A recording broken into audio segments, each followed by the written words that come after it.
नमस्कार दोस्तों, मैं हूं रवि प्रकाश और स्वागत है आपका इस नए वीडियो में। और आज का टॉपिक है नियंत्रण एवं समन्वय, है ना। बहुत ही इम्पोर्टेंट टॉपिक है। और इस वीडियो में मैंने जो नोट्स तैयार किए हैं, इस नोट्स से आपको हर एक एग्जाम में सवाल पूछे जाएंगे। ये आपको सभी एग्जाम्स में काम आने वाला है और बहुत ही इम्पोर्टेंट टॉपिक है। तो इस वीडियो को लास्ट तक आप बने रहें। और अगर चैनल पर नए हैं तो चैनल को सब्सक्राइब करें और इस वीडियो को लाइक भी करें। तो चलिए स्टार्ट करते हैं इस टॉपिक को। और सबसे पहले हम लोग समझते हैं नियंत्रण एवं समन्वय क्या है। और इस चैप्टर में मैं आपको बता दूं कि आप पढ़ने वाले हैं सभी हार्मोन्स के बारे में और दिमाग के बारे में, है ना, ब्रेन के बारे में। और दिमाग कैसे काम करता है, कैसे सूचना हमारे शरीर से ब्रेन तक जाती है, कैसे ब्रेन से सूचना हमारे शरीर तक आता है ना।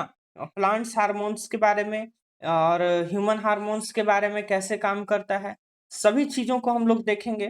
तो वीडियो को पूरे लास्ट तक आप बने रहिएगा। चलिए स्टार्ट करते हैं इस टॉपिक को। सबसे पहले जानते हैं नियंत्रण एवं समन्वय है क्या। तो नियंत्रण और समन्वय वह प्रक्रिया है जिसके द्वारा जिसके द्वारा शरीर के विभिन्न अंगों के कार्यों को नियंत्रित और समन्वयित किया जाता है। क्या जो है नियंत्रण और समन्वय वह प्रक्रिया है जिसके द्वारा शरीर के विभिन्न अंगों के कार्यों को नियंत्रित किया जाता है और समन्वयित किया जाता है। अब देखते हैं इसके प्रकार के बारे में। तो इसके प्रकार हैं दो, है ना। एक नर्वस सिस्टम तंत्रिका तंत्र और एक इंडोक्राइन सिस्टम हार्मोनल तंत्र। ये दो प्रकार के तंत्र है जो शरीर में नियंत्रण और समन्वय का काम करते हैं। चलिए आगे चलते हैं हम लोग। Parts of nervous system. Parts of nervous system में हम लोग देखते हैं central nervous system. Central nervous system जिसको हम लोग कहते हैं CNS, जिसमें ब्रेन स्पाइनल कोर्ड आता है। दूसरा पेरिफेरल नर्वस सिस्टम जिसमें बॉडी के बाकी सारे नर्व्स आते हैं, जिसको PNS के नाम से भी जाना जाता है। चलिए स्टार्ट करते हैं ह्यूमन ब्रेन के बारे में। बहुत ही इंपॉर्टेंट टॉपिक, हर एक एग्जाम्स में इससे सवाल किए जाते हैं। चलिए देखिए, मानव मस्तिष्क एक अत्यंत महत्वपूर्ण और कोमल अंग है। क्या है? मानव मस्तिष्क एक महत्वपूर्ण और कोमल अंग है। इसका वजन लगभग 1300 ग्राम, इंपॉर्टेंट है, याद रखिएगा, लगभग 1300 ग्राम होता है। कहीं कहीं 1.5 kg भी देता है। यह खोपड़ी स्कल के अंदर सुरक्षित रहता है। मस्तिष्क के अंदर लगभग 86 अरब न्यूरॉन्स और उतना ही ग्लियल कोशिकाएं पाई जाती हैं। आपने न्यूरॉन्स के बारे में तो सुना होगा, लेकिन ये ग्लियल कोशिकाएं क्या है? तो ये ग्लियल कोशिकाएं वो होती हैं जो न्यूरॉन्स को सहारा, पोषण और सुरक्षा इत्यादि देती हैं। ठीक है। इन ग्लियल कोशिकाओं का ज्यादा काम ये होता है कि वे न्यूरॉन्स को एक जगह पे स्थिर रखें, उनको पोषित करें और उनको सुरक्षा प्रदान करते रहें। चलिए अब बात करते हैं मस्तिष्क के झिल्लियों के बारे में। देखिए, मस्तिष्क 3 झिल्लियों से घिरा होता है। कितना? 3 झिल्लियों से घिरा होता है। सबसे पहला ड्यूरामेटर, रेक्टेनाइट और पायोमेटर, ये 3 झिल्लियां होती हैं जिससे ब्रेन घिरा होता है। मस्तिष्क के 3 भाग होते हैं। कितने भाग? 3 भाग। मुख्यतः मस्तिष्क को 3 भागों में बांटा गया है। देखिए यहाँ पे देखते हैं, देखिए ये ब्रेन है। चलिए सबसे पहले पहला भाग कहलाता है प्रमस्तिष्क, है ना, मध्य मस्तिष्क और सबसे लास्ट में अनुमस्तिष्क, है ना, हिंड ब्रेन जिसको बोलते हैं। चलिए अग्र मस्तिष्क, फोर ब्रेन जिसको बोलते हैं, इसको देखते हैं। फोर ब्रेन, अग्र मस्तिष्क मस्तिष्क का सबसे बड़ा और सबसे विकसित भाग होता है। यह सबसे बड़ा भाग होता है, याद रखिएगा। सबसे विकसित भी यही भाग होता है। यह सेरिब्रम, थैलेमस और हाइपोथैलेमस का बना होता है ना। यह किस किस चीज का बना होता है? सेरिब्रम का, थैलेमस का और हाइपोथैलेमस इसमें पाया जाता है। चलिए ब्रेन के बारे में समझते हैं। देखिए ब्रेन का पिक्चर है। तो इसमें हम लोग देखते हैं कि ये प्रमस्तिष्क सेरिब्रम है और ये पार्श्वखंड है, पेरिटल लोब जिसको कहते हैं। और ये मध्य मस्तिष्क है, यहाँ पे मध्य मस्तिष्क है। और अगर इधर की ओर देखें तो ये नीचे की ओर पश्चिम मस्तिष्क है ना। चलिए कॉर्पस कैलोसम है यहाँ पर, यह कॉर्पस कैलोसम कहलाता है। यह थैलमस कहलाता है। ठीक है। और ये मध्य मस्तिष्क कहलाता है, ये मेड्यूला ऑब्लोगांटा है। और यहाँ पे पॉन्स, इसको पॉन्स कहते हैं। और मेरुदंड, ये स्पाइनल कोड जो चला जाता है रीढ़ की हड्डी में। चलिए अब आगे चलते हैं। सेरिब्रम जो अग्र मस्तिष्क है, उसका जो भाग होता है सेरिब्रम, उसका क्या क्या कार्य होता है उस चीज के बारे में समझते हैं। देखिए, सेरिब्रम यह बुद्धि तथा चतुराई का केंद्र होता है। क्या होता है? बुद्धि तथा चतुराई का केंद्र होता है। यह घृणा, प्रेम, खुशी, दुख, कार्य करने की प्रेरणा, स्मरण शक्ति, सोचने समझने की शक्ति आदि का नियंत्रण करता है। कौन? सेरिब्रम। कौन? सेरिब्रम। आगे चलते हैं, थैलेमस। देखिए, शरीर से आने वाले सिग्नल्स, टच, पेन, टेम्परेचर को ब्रेन तक भेजना किसका काम होता है? थैलेमस का काम होता है।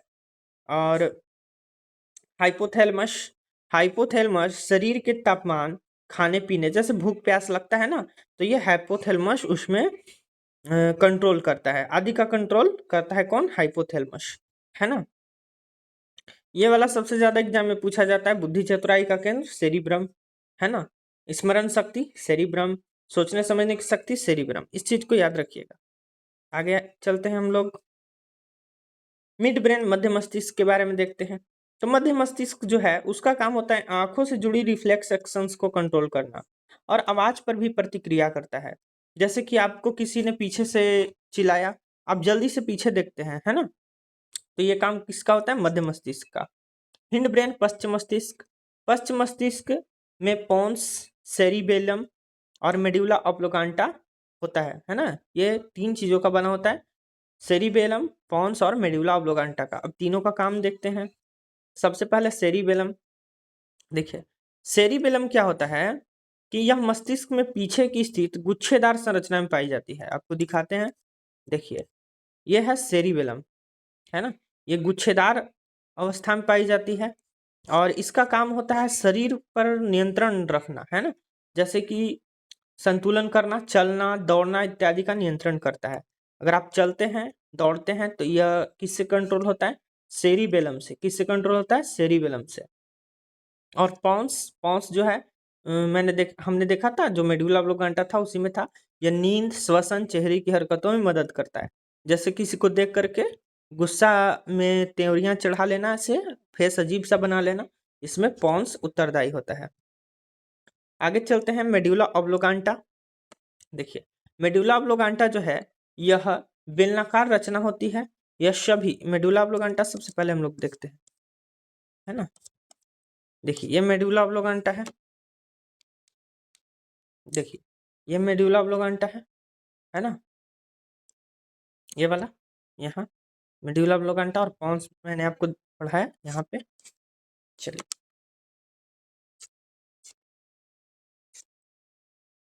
यह क्या करता है? देखिए, यह सभी क्रियाओं को नियंत्रित करता है, अनैच्छिक टाइप का, है ना। जैसे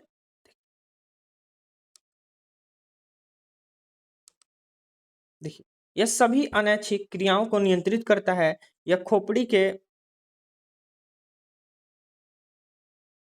देखिए, यह खोपड़ी के महारंध्र से निकलकर कशेरुकियों की तंत्रिका नाल से होता हुआ अंत तक फैला रहता है, जिसे रीढ़ या मेरुरज्जु कहते हैं। ये मेडुला ऑब्लोगांटा जो है ब्रेन से निकलता है और रीढ़ की हड्डियों से। देखिए, ये मान लीजिए ब्रेन से निकला, देखिए ये ब्रेन से निकला, है ना। ये ब्रेन से निकलता है और ये दोनों हाथ में चला जाता है, ये बाएं दाएं हाथ में, और फिर यहाँ से पैरों में चला जाता है, ठीक है। और यहाँ से फिर ऐसे ऐसे करके सारे अंगों तक ऐसे ऐसे जाता है ना। ये इसी के अंदर जो है मेरुरज्जु जिसको इसको कहते हैं, है ना। और बाकी जो है ये दो नसें जो है चली जाती हैं कहाँ? दोनों हाथ में और दो पैरों में। इसका काम क्या होता है? चलिए समझते हैं। तो इसका काम होता है श्वसन को नियंत्रित करता है, छींकना खांसना को, उल्टी करना इसी से नियंत्रित होता है, रक्तचाप ब्लड प्रेशर इसी से नियंत्रित होता है, धड़कन इत्यादि को नियंत्रित करता है। यह अनैच्छिक क्रियाओं, अनैच्छिक क्रिया किसे कहते हैं? जिसपे हमारा इच्छा नहीं चलता हो उसको अनैच्छिक क्रिया कहते हैं। उसको नियंत्रण करने का काम कौन करता है? मेडुला ऑब्लोगांटा करता है। आगे चलिए, तंत्रिका तंत्र कैसे काम करता है? देखिए, सभी प्राणियों का तंत्रिका तंत्र अति विशिष्ट प्रकार की कोशिकाओं से बनता है। हमने आपको समझाया था न्यूरॉन्स, जिन्हें तंत्रिका कोशिका कहते हैं। ये कोशिकाएं विद्युत रासायनिक संकेतों के द्वारा उद्दीपनों को ग्रहण करती है, मस्तिष्क तक ले जाती है और वापस लाती है, और संदेश अंगों को अनुक्रिया भी करवाता है। सबसे पहले कोई इन्फॉर्मेशन ब्रेन तक जाता है, ब्रेन उस पर कुछ डिस्कस करके और ऑर्डर देता है, फिर वह अंग वैसे काम करता है। लेकिन कभी कभी क्या होता है कि कुछ क्रियाएं जल्दी से उसको डिसीजन लेना होता है, तो उसको प्रतिवर्ती क्रिया कहा जाता है। उसके बारे में भी हम लोग समझेंगे।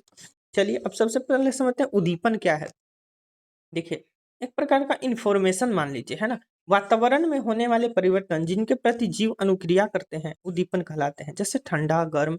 जैसे मान लीजिए कि अगर आप हाथ जो है आपका, वह अचानक किसी गर्म चीजों पे चला गया, तो वह गर्म जो है वह आपके ब्रेन के लिए एक प्रकार का उद्दीपन हो गया, है ना। एक इंफॉर्मेशन हो गया कि वो आपके शरीर के लिए अच्छा है या खराब है। अब उस पे ब्रेन आपसे अनुक्रिया करवाएगा, कुछ प्रतिक्रिया करवाएगा, है ना। एक एग्जाम्पल यहाँ पे भी देखते हैं। मच्छर काटने के बाद हाथ का वहां पर जाना। जैसे ही आपको मच्छर काटता है, आप जल्दी से हाथ से वहां मार देते हैं, है ना।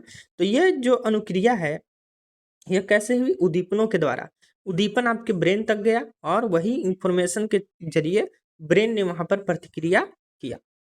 चलिए आगे देखते हैं न्यूरॉन्स के बारे में। देखिए, अब हम लोग न्यूरॉन्स के बारे में डिटेल से पढ़ेंगे। न्यूरॉन्स क्या है? न्यूरॉन एक विशेष प्रकार की कोशिका है जो विद्युत रासायनिक संकेत के रूप में सूचना का आदान प्रदान करती है ना। ये विद्युत रासायनिक संकेत के रूप में सूचना का आदान प्रदान करती है। न्यूरॉन के मुख्य 3 भाग होते हैं। कितने भाग? 3 भाग होते हैं। सबसे पहले देखते हैं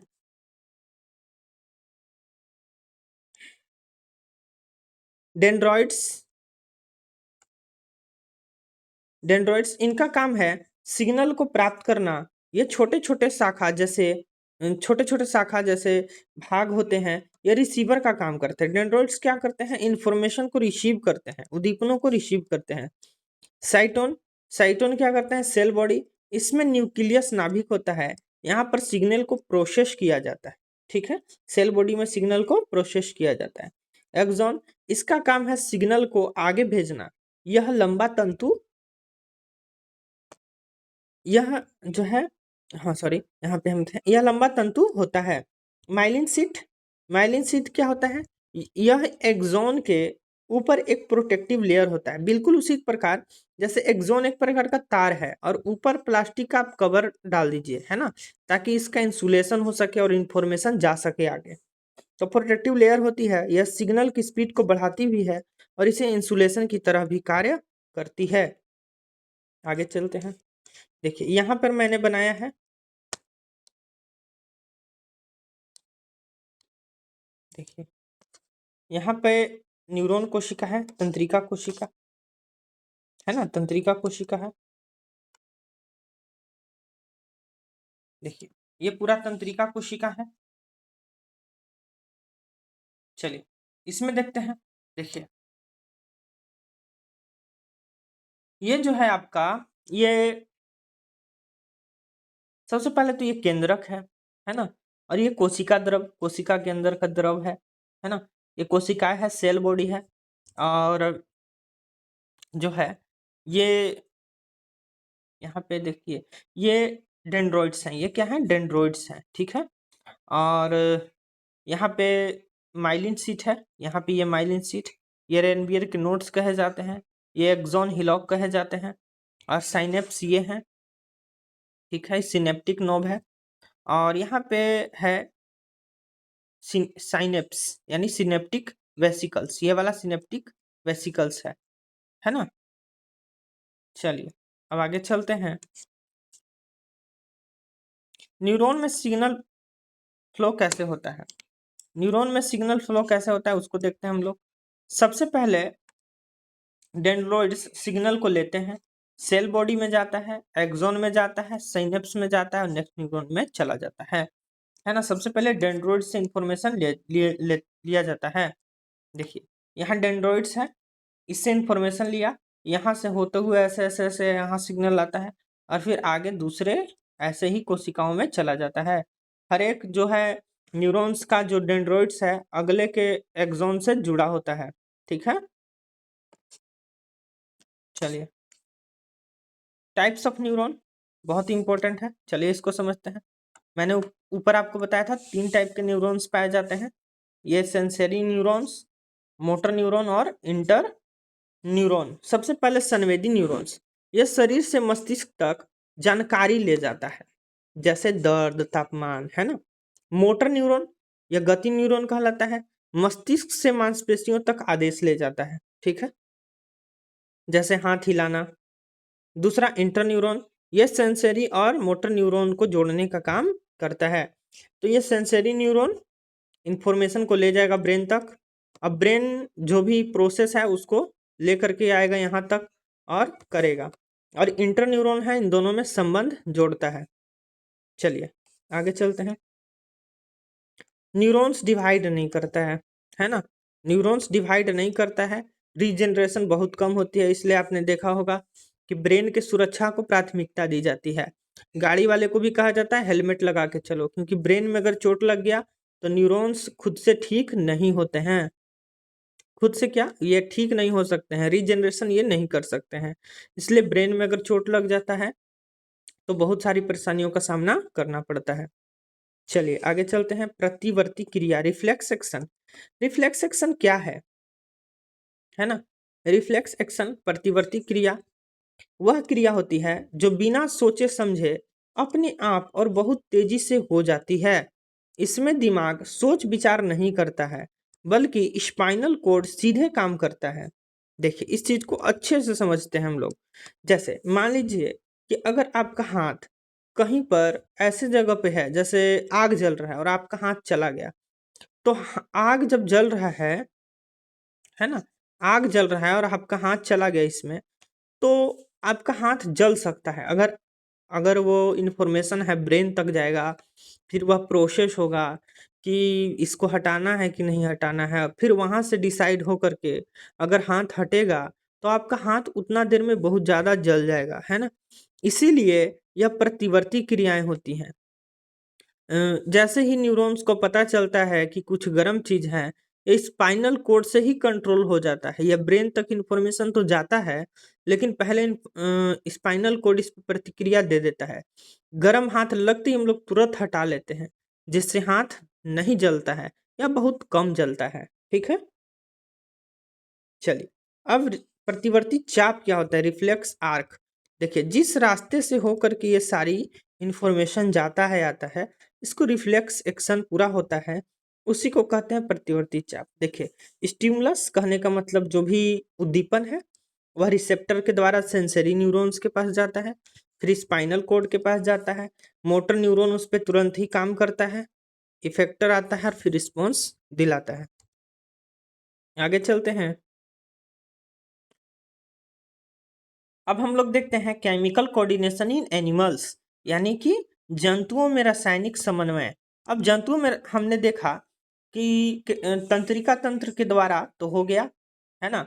अब जंतुओं में रासायनिक समन्वय क्या होता है, हार्मोन्स के द्वारा कैसे शरीर कंट्रोल होता है।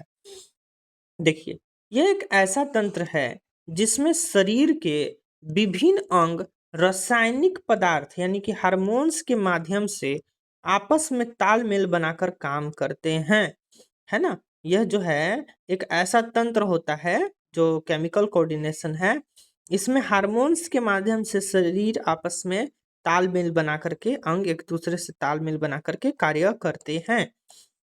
इसमें सबसे पहले हम लोग देखते हैं ग्लैंड्स। क्या ग्लैंड्स, कुछ उत्तक या अंग जो विशेष प्रकार के रसायन या एंजाइम का निर्माण करते हैं, उसे ग्रंथि कहते हैं, है ना। ग्लैंड्स किसे कहते हैं, कुछ उत्तक या अंग जो विशेष प्रकार के रसायन या एंजाइम का निर्माण करते हैं, उसे ग्रंथि कहा जाता है। ग्रंथियां 3 प्रकार की होती हैं, कितने प्रकार की, 3 प्रकार की। अंतःस्रावी ग्रंथियां, बहिःस्रावी ग्रंथियां और मिश्रित ग्रंथियां। अंतःस्रावी ग्रंथियां नलिका विहीन होती है, इनमें नलिकाएं नहीं पाई जाती है, हार्मोन का ये स्राव करती हैं। बहिःस्रावी ग्रंथियां नलिका युक्त होती हैं और ये एंजाइम का स्रावण करती हैं। मिश्रित ग्रंथियां हार्मोन तथा एंजाइम दोनों का स्रावण करती हैं। ये चीजें आप याद रखिएगा तीनों। चलिए आगे चलते हैं। अंतःस्रावी ग्रंथियां, इंडोक्राइन ग्लैंड्स, जिसको हम लोग क्या कहते हैं, इंडोक्राइन ग्लैंड्स। देखिए इसमें सबसे पहले आता है पीयूष ग्रंथि, क्या, पिट्यूटरी ग्लैंड। क्या, पिट्यूटरी ग्लैंड। पिट्यूटरी ग्लैंड के बारे में हम लोग जानते हैं, यह बहुत ही इंपॉर्टेंट ग्लैंड है। यह मस्तिष्क के आधार ताल के मध्य स्थित होता है ना। यह मस्तिष्क के अंदर आधार तल पर स्थित होता है। इसका भार जो है, देखिए इसका भार 0.6 ग्राम होता है। इसे मास्टर ग्रंथि भी कहते हैं। यह सबसे छोटी अंतःस्रावी ग्रंथि कहलाती है। कौन, पीयूष ग्रंथि, पिट्यूटरी ग्लैंड। पिट्यूटरी ग्लैंड से स्रावित होने वाले हार्मोन्स के बारे में अब हम लोग देखते हैं। चलिए, मास्टर ग्लैंड किसे कहते हैं, याद रखिएगा, पिट्यूटरी ग्लैंड को।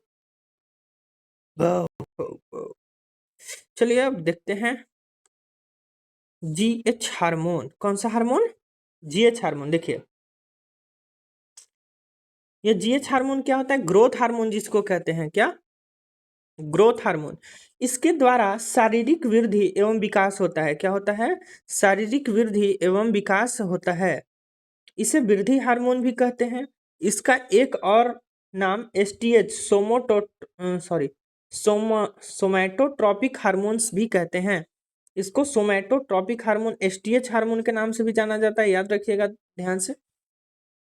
बच्चों में कमी से यह बौनापन और अधिकता से जाइंगेटिज्म यानी विशालता पाई जाती हो जाती है। देखिए यहाँ पे क्या होता है कि जो बच्चे होते हैं उनमें जीएच हार्मोन अगर कम हो जाए तो वे बौने टाइप के हो जाते हैं, मतलब उनमें हाइट कम बढ़ता है।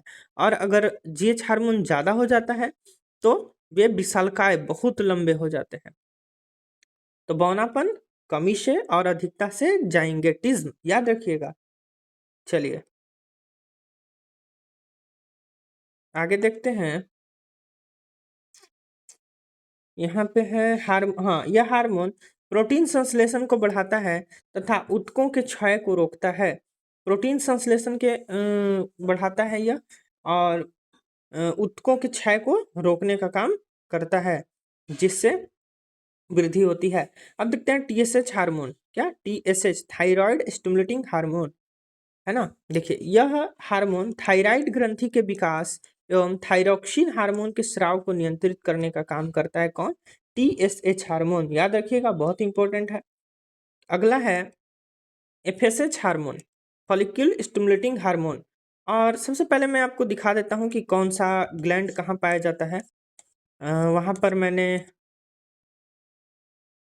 डाला है फिगर को। देखिए ये मानव शरीर की ग्रंथियाँ कौन कहाँ पाई जाती हैं, ध्यान से हम लोग देखेंगे, है ना। और फिर मैं आपको आगे पढ़ाऊंगा। देखिए सबसे पहले हाइपोथैलेमस, ये ब्रेन में ही पाया जाता है। यहाँ पर अगर मैं जूम कर पाऊँ, देख सकते हैं, ये देखिए हाइपोथैलेमस यहाँ पे पाया जाता है। पिनियल ग्लैंड यहाँ पे पाया जाता है, ब्रेन में ही। पिट्यूटरी ग्लैंड यहाँ पे मस्तिष्क के अधर तल में, मैंने आपको बताया था, है ना। थायराइड ग्लैंड ये यहाँ पे गले में पाया जाता है। पैराथायराइड भी यहीं पे पाया जाता है, गले में। थाइमस ग्लैंड पाया जाता है यहाँ पे हृदय के पास, थाइमस ग्लैंड। एड्रिनल ग्लैंड पाया जाता है किडनी के ऊपर। किडनी के ऊपर टोपीनुमा संरचना होता है, उसी में, उसी को एड्रिनल ग्लैंड्स। पैंक्रियाज जो है अग्नाशय, ये अग्नाशय एंजाइम भी निकालता है और हार्मोन भी, जैसा कि आप जानते हैं। ये मिक्स्ड ग्लैंड है, तो ये अमाशय के जस्ट नीचे पाया जाता है। ओवरीज जो गोनेट्स हैं, यानी कि जननांगों वाले जो ग्लैंड हैं, तो ओवरी ये तो महिलाओं में सिर्फ पाया जाता है, ये ओवरी है ना। ये 2 ओवरी पाए जाते हैं, तो इसमें ही पाए जाते हैं, क्या, ओवरी ग्लैंड, जिसको कहते हैं टेस्टिस। ये टेस्टिस जो होता है ये पुरुषों में पाया जाते हैं, और दोनों जांघों के बीच में स्क्रोटल सेक में स्थित होता है टेस्टिस, और इससे टेस्टोस्टेरोन हार्मोन निकलता है। इसके बारे में हम लोग आगे पढ़ेंगे। तो होप आपको सारी चीज़ें, ये ग्लैंड्स समझ में आ गई होंगी। अब हम लोग आगे चलते हैं।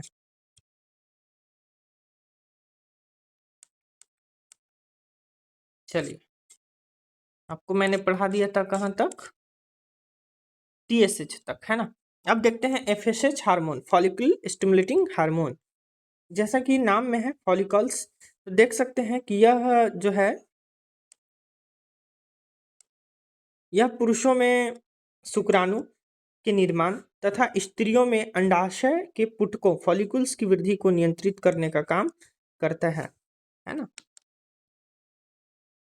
चलिए आगे चलते हैं। LH hormone luteinizing hormone, important hormone है एलएच हार्मोन। देखिए पुरुषों में यह हार्मोन टेस्टोस्टेरोन, महिलाओं में प्रोजेस्टेरोन और एस्ट्रोजन के स्राव को नियंत्रित करता है।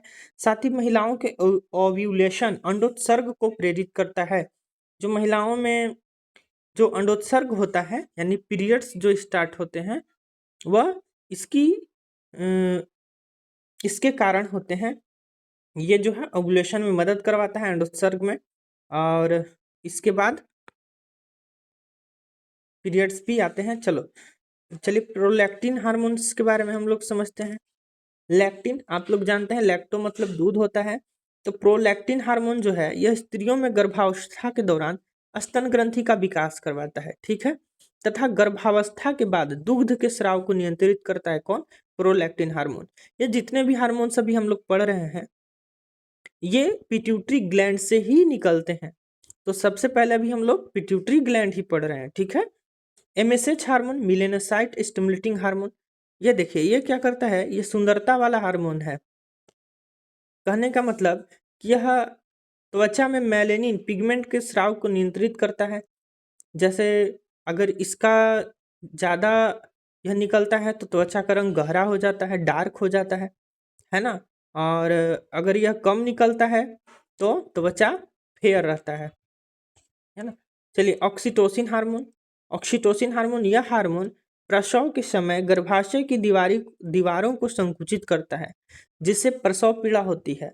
यह दुग्ध स्राव में भी सहायता करता है। जब बच्चे का जन्म होना होता है 9 महीने के बाद, तो उस समय क्या होता है कि यह हार्मोन प्रसव के समय गर्भाशय की दीवार को संकुचित करने का काम करता है जिससे कि डिलीवरी हो सके, और प्रसव पीड़ा इसी हार्मोन्स के कारण होती है। चलिए एडीएच एंटी ड्यूरेटिक हार्मोन्स के बारे में हम लोग जानते हैं। यह हार्मोन शरीर में पानी को संतुलित करता है और रक्त दाब को बढ़ाने का काम करता है। अब आ गया थायराइड ग्लैंड। ऊपर आपने जितने भी हार्मोन्स पढ़े वह निकलता है किससे? पिट्यूटरी ग्लैंड से, ठीक है। अब आ गया दूसरा थायराइड ग्लैंड। थायराइड ग्लैंड यह ग्रंथि गर्दन में ट्रेकिया और लैरिंग्स के अधर तल पे स्थित होता है। मैंने आपको दिखाया था गर्दन के पास जो ऐसा था, ऐसा स्ट्रक्चर, तो यही थायराइड ग्लैंड होता है। देखिए यह सबसे बड़ी अंतःस्रावी ग्रंथि है, इससे थायरोक्सिन हार्मोन निकलता है। अब थायरोक्सिन हार्मोन क्या कार्य करता है समझते हैं। देखिए यह शरीर की उपापचयी क्रियाओं को, मेटाबॉलिक जो क्रियाएं होती हैं उसको नियंत्रित करता है। यह शरीर की वृद्धि एवं विकास के लिए भी जरूरी होता है ना। चलिए थायरोक्सिन बनने के लिए आयोडीन जरूरी है। आयोडीन की कमी, देखिए कभी कभी क्या होता है आयोडीन की कमी हो जाती है और थायराइड ग्लैंड थायरोक्सिन हार्मोन बनाने लगता है, ज्यादा बनाने का प्रयास करता है। इसी प्रयास में क्या होता है कि थायराइड ग्लैंड बड़ा होकर के फूल जाता है जिसको गलघंट भी कहते हैं या घेंघा रोग भी कहा जाता है। चलिए आगे चलते हैं। Parathyroid gland. पैराथायराइड ग्लैंड क्या होता है? इस ग्रंथि से पैराथॉर्मोन पीटीएच हार्मोन स्रावित होता है जो कैल्शियम और फास्फोरस के उपापचय को नियंत्रित करता है। पैराथायराइड ग्लैंड से जो है पैराथॉर्मोन हार्मोन जो निकलता है वो कैल्शियम फास्फोरस के उपापचय को नियंत्रित करता है। अगर यह हार्मोन ज्यादा निकल जाता है तो कैल्शियम की कमी हो जाती है और हड्डी कमजोर होता है जिसको अस्थि क्षय ऑस्टियोप्रोसिस भी कहा जाता है। आगे थाइमस ग्लैंड, यह नवजात शिशुओं में काफी विकसित होता है। कौन? थाइमस ग्लैंड, परंतु वृद्धावस्था में लुप्त हो जाता है। थाइमस ग्लैंड क्या होता है? वृद्धावस्था में लुप्त हो जाता है। इससे थाइमोसिन हार्मोन निकलता है जो कोशिका विभाजन तेज कर देता है। यह टी लिम्फोसाइट बनाता है जो बच्चों को सुरक्षित रखता है। थाइमस ग्लैंड जो है यह हृदय के पास पाया जाता है और यह बचपन में जो है, जो बच्चे होते हैं बहुत छोटे, उनमें ज्यादा ये मतलब एक्शन करता है ना। ये और वृद्धावस्था में ये सिकुड़ कर छोटा होकर छोटा हो जाता है। देखिए जो थाइमस ग्लैंड है, यह कोशिका विभाजन को तेज कर देता है, इसलिए बच्चे वृद्धि जल्दी-जल्दी करते हैं, है ना? लेकिन जैसे ही लोग जवान हो जाते हैं, वयस्क हो जाते हैं, उसके बाद इसका काम बंद हो जाता है। अब शरीर में तो वृद्धि करना नहीं है, तो यह वृद्धि को रोक देता है। और ये क्या करता है, ये टी लिम्फोसाइट जो बनाता है, तो इससे बच्चों में इन्फेक्शन से रक्षा होता है। बच्चे इन्फेक्टेड नहीं होते हैं जल्दी और सुरक्षित रहते हैं। चलिए अब आगे देखते हैं हम लोग एड्रीनल ग्लैंड, अधिवृक्क ग्रंथियां, है ना? देखिए अधिवृक्क ग्रंथियां, ये ग्रंथि वृक्क के ऊपर पाया जाता है। इससे एड्रेनलिन हार्मोन का स्राव होता है, जो आपात स्थिति में क्या करता है कि क्रोध, उत्तेजना, डर आदि के समय ये निकलता है। इसे फाइट और फ्लाइट हार्मोन भी कहते हैं। ये हृदय की धड़कन और रक्तदाब को बढ़ाता है। जैसे मैं एक एग्जांपल के जरिए आपको समझा दूं एड्रेनलिन हार्मोन्स के बारे में। जैसे आप थका-थका महसूस कर रहे हैं और रास्ते से जा रहे हैं, आपको चलने का भी मन नहीं कर रहा है, ठीक है? लेकिन अचानक से रास्ते में लड़ाई-झगड़ा होने लगे या गोलीबारी होने लगे, तो तुरंत आपके शरीर में एक प्रकार का एनर्जी आ जाता है और आप दौड़ करके वहाँ से भाग जाते हैं। तो ये एड्रेनलिन का ही कमाल होता है ना?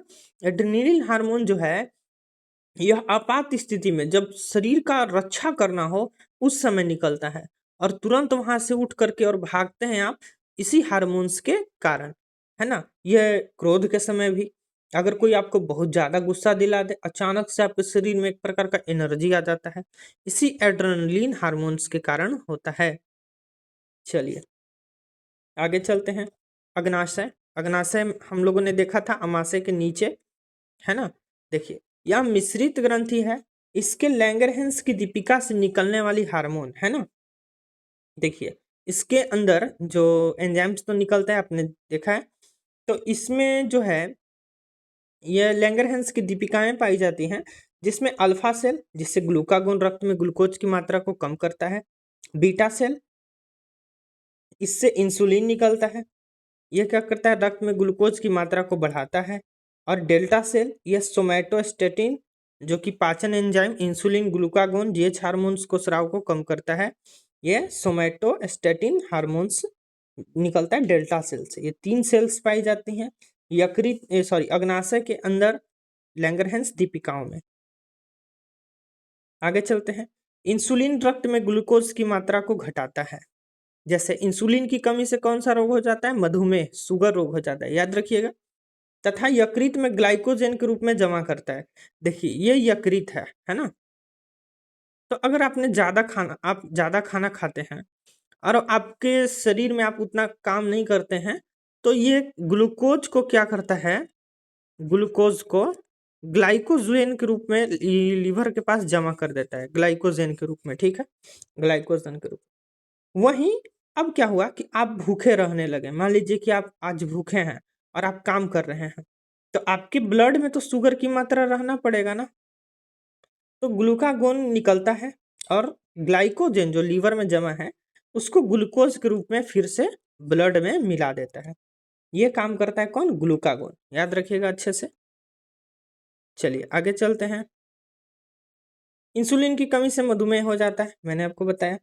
अब देखते हैं गोनेड्स, जनन ग्रंथियां। गोनेड्स जनन ग्रंथियां, देखिए इस ग्रंथि के अंतर्गत वृषण, टेस्टिस और अंडाशय, ओवरी आते हैं। इसमें क्या आते हैं? वृषण और अंडाशय। चलिए वृषण टेस्टिस के बारे में हम लोग पढ़ते हैं। देखिए इनकी संख्या एक जोड़ी होती है जो स्क्रोटल कोश यानी स्क्रोटल सेक में स्थित रहता है। इससे टेस्टोस्टेरोन हार्मोन स्रावित होता है, जो पुरुषों में जनन अंगों की वृद्धि तथा शुक्राणु निर्माण में सहायक होता है। टेस्टोस्टेरोन हार्मोन दाढ़ी, मूछ, चौड़ा कंधा इत्यादि में सहायक होता है। जो टेस्टिस है वह पुरुषों में पाया जाता है स्क्रोटल सेक के अंदर। इसी के अंदर जो होते हैं लीडिंग सेल होते हैं, और लीडिंग सेल से टेस्टोस्टेरोन हार्मोन निकलता है ना? और इससे एंड्रोजन हार्मोन्स भी निकलता है। देखिए तो यह क्या करता है कि पुरुषों में शुक्राणु निर्माण में भी सहायता करता है। साथ में जनन अंगों की वृद्धि करता है और जो बाल, दाढ़ी, मूछ ये सब भी निकालने में मदद करता है ना। चलिए आगे चलते हैं। ओवरी। आपसे क्वेश्चंस बताइए, टेस्टिस शरीर के बाहर क्यों पाए जाते हैं? टेस्ट तो मैं आपको बता दूं, टेस्टिस शरीर के बाहर इसलिए पाए जाते हैं क्योंकि शुक्राणुओं के निर्माण के लिए शरीर की जो 37 डिग्री सेल्सियस जो तापमान होता है उससे कम 34 से 33 डिग्री सेल्सियस तापमान चाहिए होता है, जो कि शरीर के अंदर नहीं मिलेगा, इसलिए ये बाहर की ओर होते हैं शुक्राणु निर्माण करने के उद्देश्य से। चलिए आगे चलते हैं। अंडाशय, ओवरी, इनकी संख्या एक जोड़ी होती है। इससे निम्नलिखित हार्मोन स्रावित होते हैं। अंडाशय से कौन कौन से हार्मोन स्रावित होते हैं देखते हैं। एस्ट्रोजन, पहला एस्ट्रोजन्स, यह मादा में गौण लक्षण को विकसित करता है, जैसे पतली आवाज। आपने देखा होगा महिलाओं का पतला आवाज होता है और कमर चौड़ा होता है ना। वसायुक्त शरीर होता है। यह हार्मोन योनि, भग, शिश्न और स्तन को क्या करता है? विकास करता है तथा डिंब, ओवा को परिपक्व करता है। यह हार्मोन एस्ट्रोजन है ना। एस्ट्रोजन क्या क्या कार्य करता है? तो पतला आवाज, चौड़ा कमर है ना। कमर जो होता है महिलाओं का थोड़ा चौड़ा होता है और वसायुक्त शरीर, उनका शरीर वसायुक्त होता है। यह हार्मोन योनि, भगशिश्न और स्तन का विकास करता है। चलिए, रिलैक्सेशन हार्मोन्स है ना। देखिए रिलैक्सेशन हार्मोन्स क्या होता है? इसका स्राव चाइल्ड बर्थ के समय होता है। यह पेल्विक को रिलैक्स करता है।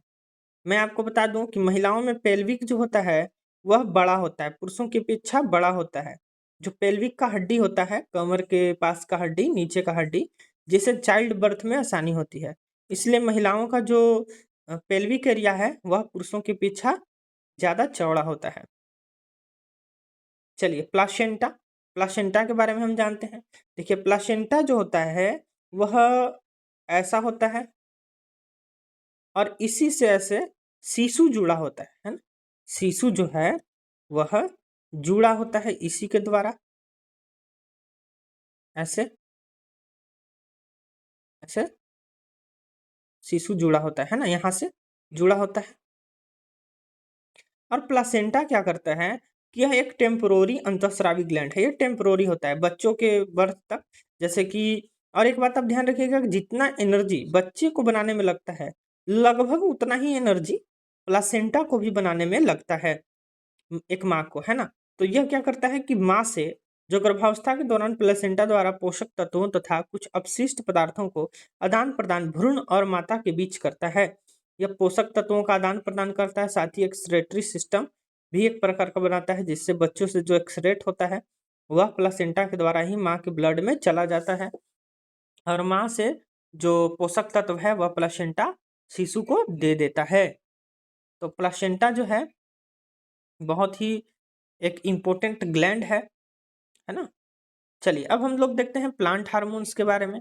प्लांट में भी कुछ हार्मोन्स पाए जाते हैं, पादप हार्मोन जिसको कहते हैं। पहला ऑक्सिन हार्मोन्स, यह मुख्य रूप से तने और जड़ पर पाया जाता है। कहाँ? तना और जड़ पर। यह कोशिका विभाजन करता है और यह शीर्ष की लंबाई बढ़ाता है। जो पेड़ पौधे होते हैं उसके ऊपर के सिरे को बढ़ाने का काम कौन करता है? ये ऑक्सिन हार्मोन्स करता है। प्रकाश की ओर झुकने में, देखिए जब प्लांट होता है ऐसे और मान लीजिए कि इधर से प्रकाश आ रहा है तो ऑक्सिन हार्मोन्स यहाँ पे ज्यादा वृद्धि कर देता है, जिससे प्लांट इधर की ओर चला जाता है, प्रकाश की ओर, प्रकाश की ओर झुकने में मदद करता है। चल आगे जिब्रेलिन्स, जिब्रेलिन्स के बारे में हम लोग देखते हैं। यह तने की लंबाई बढ़ाने और बीजों के अंकुरण में मदद करता है। जो बीज का तना है शीर्ष पर तो ऑक्सिन पाया जाता है, लेकिन यहाँ पाया जाता है यह बीज से लंबाई को बढ़ाने का काम करता है। कौन? Gibberellins hormones. और बीजों के अंकुरण में मदद करता है, यह फलों के आकार को भी बढ़ाता है। साइटोकाइनिन, साइटोकाइनिन के बारे में हम लोग देखते हैं।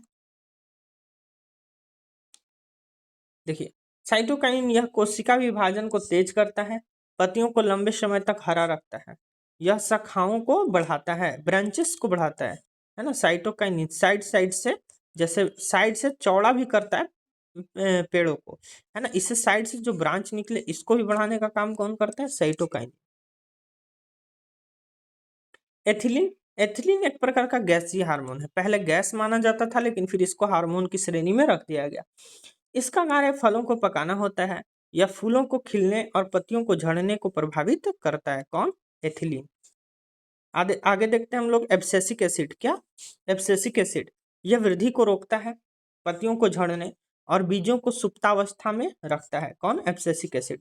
यह भी पत्तियों के झड़ने में को कंट्रोल करता है।